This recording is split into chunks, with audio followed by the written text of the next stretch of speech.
हमारे साथ जुड़ने के लिए शुक्रिया। आज हम उत्तर प्रदेश की बहुत ही खूबसूरत प्राकृतिक विरासत की गहराई में उतरने वाले हैं और हमारा मेन फोकस रहेगा इसके ताज के हीरे दुधवा टाइगर रिजर्व पर। तो आइए सबसे पहले एक बड़ा सवाल देखते हैं।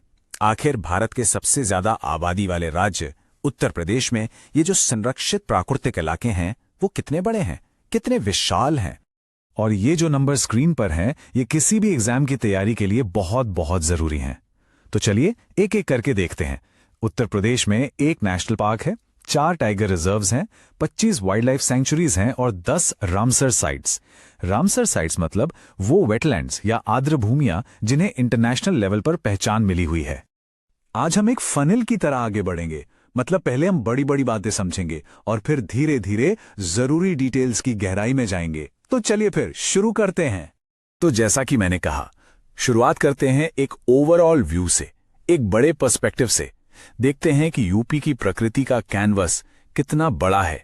ठीक है, अब अपना फोकस थोड़ा और नैरो करते हैं और सीधे चलते हैं हमारे आज के मेन टॉपिक पर, यानी मशहूर दुधवा टाइगर रिजर्व। देखिए, एक बहुत जरूरी बात यह है कि दुधवा टाइगर रिजर्व कोई एक सिंगल एरिया नहीं है।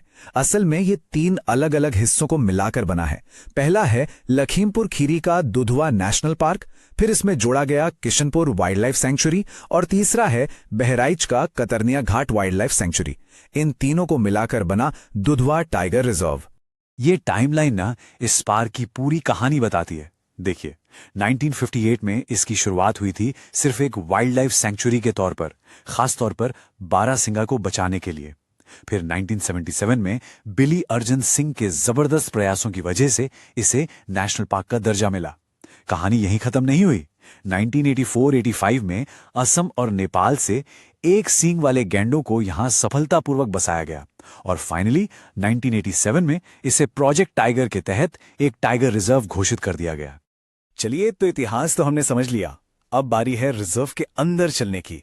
देखते हैं कि वहां का लैंडस्केप कैसा है और वहां कौन कौन रहता है। दुधवा जो है वो एक बहुत ही खास तराई इकोसिस्टम का हिस्सा है। अब ये तराई इकोसिस्टम क्या होता है? ये असल में भारत नेपाल बॉर्डर पर एक ऐसा इलाका है जहां आपको घने साल के जंगल, ऊंची ऊंची घास के मैदान और दलदली जमीन सब एक साथ मिलते हैं। और यही वजह है कि यहां इतनी जबरदस्त बायोडायवर्सिटी है। इस रिजर्व की पूरी ज्योग्राफी को यहां की नदियां डिफाइन करती हैं। ये नदियां एक तरह से नेचुरल बॉर्डर का काम करती हैं। जैसे मोहना नदी नेपाल के साथ इसकी उत्तर पूर्वी सीमा बनाती है। वहीं शारदा नदी, जिसे काली नदी भी कहते हैं, वो किशनपुर सेंचुरी को दुधवा नेशनल पार्क से अलग करती है और घाघरा नदी कतरनिया घाट वाइल्ड लाइफ सेंचुरी की बाउंड्री बनाती है। तो चलिए अब मिलते हैं यहां के असली सितारों से और शुरुआत करते हैं टाइगर से। 2021 के आंकड़ों के हिसाब से यहां 107 बाघ थे और सबसे खास बात यह है कि पूरे उत्तर प्रदेश में यही वो अकेली जगह है जहां बाघ और गैंडे एक साथ रहते हैं। और बाघ के बाद अब बारी है शानदार एक सींग वाले गैंडे की। जैसा कि हमने पहले देखा, इन्हें 1984 में यहां फिर से बसाया गया था और ये इस पार्क के लिए एक जबरदस्त कंजर्वेशन सक्सेस स्टोरी है। लक्ष्य यह है कि 2024 तक इनकी आबादी 46 तक पहुंच जाए। और अब बारासिंघा यानी स्वैम्प डियर, याद है? यही वो जानवर है जिसे बचाने के लिए इस अभयारण्य की शुरुआत हुई थी।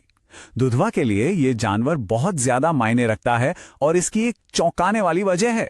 वजह यह है कि पूरी दुनिया में जितने भी बारासिंगा हैं उनमें से आधे, जी हां 50% अकेले दुधवा में रहते हैं। ये एक बहुत बड़ी बात है। और अगर बात करें पक्षियों की, तो बर्ड वॉचर्स के लिए तो ये जगह किसी जन्नत से कम नहीं है। यहाँ 400 से ज्यादा प्रजातियां मिलती हैं, जिनमें बंगाल फ्लोरिकन और गंभीर रूप से लुप्तप्राय गिद्ध भी शामिल हैं। अब हम रिजर्व के एक और खास हिस्से पर जूम इन करने वाले हैं। एक ऐसा हिस्सा जो अपने आप में एक पूरा इकोसिस्टम है, कतरनिया घाट वाइल्ड लाइफ सेंचुरी। कतरनिया घाट की कुछ खास बातें हैं। सबसे पहले यहाँ की गिरवा नदी घड़ियालों का एक नेचुरल ब्रीडिंग सेंटर है, जहां वो मगरमच्छों के साथ रहते हैं। सिर्फ इतना ही नहीं, यहाँ गंगा नदी की डॉल्फिन भी पाई जाती है। और शायद सबसे जरूरी बात यह है कि ये नेपाल के बर्दिया नेशनल पार्क तक एक बहुत ही महत्वपूर्ण टाइगर कॉरिडोर का काम करता है। मतलब ये दोनों जंगलों को जोड़ता है। तो ठीक है, अब तक हमने काफी गहराई में जाकर चीजों को समझा।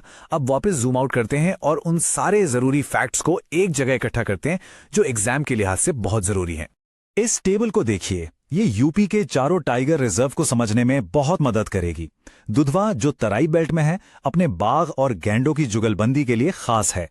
पीलीभीत जो भारत नेपाल सीमा पर है, वहां शारदा सागर बांध है। अमानगढ़ जो बिजनौर में है, वो असल में जिम कॉर्बेट नेशनल पार्क का बफर जोन है। और सबसे नया है रानीपुर, जो बुंदेलखंड में है। ये भारत का 54वां टाइगर रिजर्व है, लेकिन यहां कोई परमानेंट बाघ नहीं रहते, ये सिर्फ एक कॉरिडोर है। चलिए अब फटाफट एक चीट शीट देख लेते हैं। फैक्ट नंबर 1, यूपी का इकलौता नेशनल पार्क कौन सा है? Dudhwa national park. Fact number 2, Uttar Pradesh में बाघ और एक सींग वाले गैंडे एक साथ कहां देखने को मिलते हैं? जवाब है सिर्फ और सिर्फ दुधवा में। Fact number 3, Ranipur tiger reserve की सबसे खास बात क्या है? वो ये कि वहां कोई परमानेंट बाघ नहीं रहते, वो सिर्फ एक कॉरिडोर है। और चौथा और आखिरी फैक्ट, घड़ियालों के लिए सबसे मशहूर नदियां कौन सी हैं? 3 नाम याद रखिए, चंबल, सोन और गिरवा, जो कतरनिया घाट में है। तो इसी के साथ दुधवा पर हमारा ये क्विक रिवीजन पूरा होता है। उम्मीद है आपको सब कुछ अच्छे से समझ आया होगा। अब आप बताइए, अगला कौन सा ऐसा प्राकृतिक अजूबा है जिसके बारे में हमें बात करनी चाहिए, ताकि उसे सीखना और याद रखना आसान हो जाए।